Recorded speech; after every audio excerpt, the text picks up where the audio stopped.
First, open your window as wide as you can.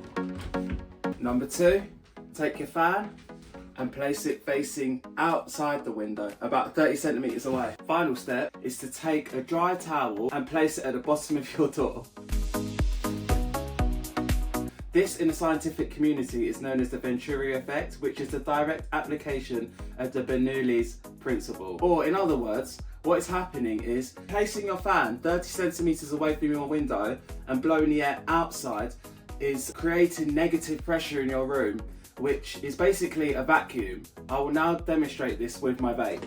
So instead of suckling from the teat of a lactating dog all summer to stay cool, but inevitably turning into a raisin, try this trick and stay cool with me and science. This works any time of day. So give this a go and let me know in the comments what the temperature in your room was before starting this and after this. Like, share, subscribe, and follow for more fan content.